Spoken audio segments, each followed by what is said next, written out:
Lincoln is about 500 students, pre-K through 5th grade. We have a really diverse population. We have the highest number of Native American students in our district.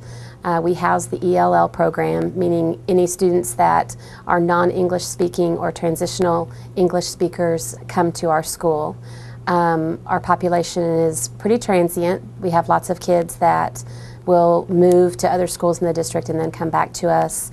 We do have our core group of kids that stay with us over time, and we're about 94% free and reduced lunch. So we have what we consider a high challenge population of students. If we talk about the state mandated tests, our 3rd grade traditionally over the 4 years prior to what I'm talking about scored about 40–50% passing, mostly 40s, and we jumped up to about 25%.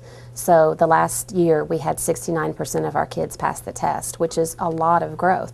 But that's still 69% of our kids passing the test. But knowing that last year was the first year to have that team, we're really encouraged about having that 25% increase, 23, whatever it was. 4th grade, we traditionally had 65–70% of our kids pass the test. Last year we had 92% of our kids pass the test, and this is including special education kids. So that's our whole population. And 5th grade was about 50%, traditionally 45% passing the test, and last year we had 70% pass the test. So we're really encouraged by the results that we've seen. We think it's because of assessing our kids, teaching based on what skills they need. And so we expect to have, our goal is 80% for this year. The data that we use now makes us know exactly where we are and where we're teaching. And we are so data driven, where before we were probably textbook driven. It just allows us to know where students are missing, where before I do think we moved on in areas that we didn't realize students weren't gaining, but now that doesn't happen. Ongoing assessment is happening. We're not doing it just at certain times of the year, but they're doing ongoing assessment. And so we spend a good time each time we meet talking about those assessments. We look at them and say, okay, here are a substantial amount of holes in this particular skill, and we talk about, that's where instruction needs to go next. And we look and see what we have already mastered, and we talk about, well, now we've mastered on our assessments, we're going to put that into learning centers and we're going to solidify that skill.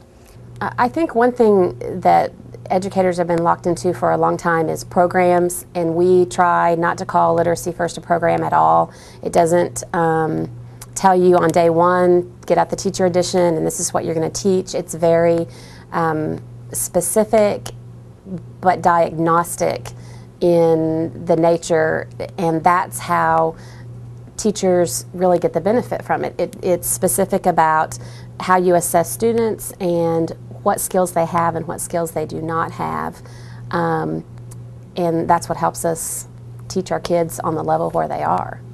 So it's a process. Literacy First being as diagnostic as it is, you get a profile for every student. So teachers have those profiles to bring to every meeting, and based on what they're going to talk about, that's their reference. This is what these kids need right here, this is what these kids need, and so I don't see us being able to function without that part of it. Teachers just know exactly what these kids need now, and I think it's twofold. They know what the student needs and they know how to address those needs. And we've always known when little Johnny so-and-so struggles, but we've never known exactly what causes little Johnny to struggle. And now we know what it is that is causing the problem or holding him up, and we know what to do about it. We had a student that came to our school in the middle of the literacy process, and he had been homeschooled and he had had some major emotional issues. And when he came, he was in 2nd grade, but when I assessed him on the Literacy First assessments, he had absolutely no skills as far as reading. He could do phonological, but he didn't know any words. So what we did with him is we put him in a Literacy First classroom in 1st grade, and thinking, you know, this is where he needs to be, this is the instruction he needs, and we did that, and we did that year, and then when he was in 3rd grade, he came to 2nd grade flex groups. In the 4th grade, he actually finally mastered all of the phonics skills, and then on his CRT in the 4th grade, he scored on his reading score above grade level. And I mean, you know, if we had just taken that child and put him in in the classroom, in the textbook that everybody else was using, learning the same skills they were using, he would have been gone by now. He would have copped out. He would have been done. And he is functioning. He is on grade level. He is excited about learning. And it's all due to the fact that we took the time to put him where he needed to be, using the instruction that he needed, and now he's very successful. Well, there's a huge difference. Especially with the focus on academic learning time. Our students know what they're doing, they're engaged all the time, and they're being successful. So when you go into a classroom, you can see students that are just working at a variety of activities, but you will see much less discipline issues. In the office during our literacy block, you will rarely see a child in there because they are so engaged in what they're doing. They are being successful, and they have no need to find other avenues for their energy.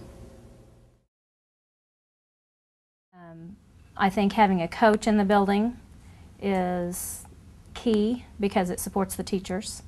I provide ongoing monitoring, ongoing motivation when we need to give them a little push, help them remember we have due dates and guidelines and that sense of urgency because we have a short time with our kids. But also lots of staff development. Again, giving very specific training about each one of those reading skills and how to get the most bang for our buck, so to speak, when it comes to teaching kids to read. Our school, we did a survey of our staff of all the things that we do and what's the most meaningful thing that we do at Two Lakes that's making a difference and helping students to achieve. And that was a random survey by all of our teachers. So you're talking in the neighborhood of 45 teachers that that filled out this survey and said that bar none, literacy first and the flex skill groups, the frequent assessment is what's making a difference at our school. And I think that's the greatest testimony that I could share about the impact of literacy first on our school. Well, of course, with No Child Left Behind, it's caused all of Lawton Public Schools to have a renewed emphasis more than ever on reading instruction, because if there is a skill that kids need above all else, it's the ability to read. It makes all the difference in the world in their lives. This school has a very special place in my heart because this is where I was hired to teach 35 years ago. And it's undergone a metamorphosis since I was a teacher here. But that's one reason that the Literacy First focus means a lot to me, because it is a school that's dear to my heart. The kids in this neighborhood, the teachers, everything has changed, but the need for kids to be able to read has not changed. And I think it's brought a tool that we long needed. So it's, again, I go back to the word gratifying that they're flying the banner of Literacy First for Lawton, Oklahoma, and for our school system. Well, ideally, we would love to have more schools have an opportunity to participate in Literacy First. I know that funding is always an issue, and that may not be possible. But we know that it has made an incredible difference at Ridgecrest Elementary School.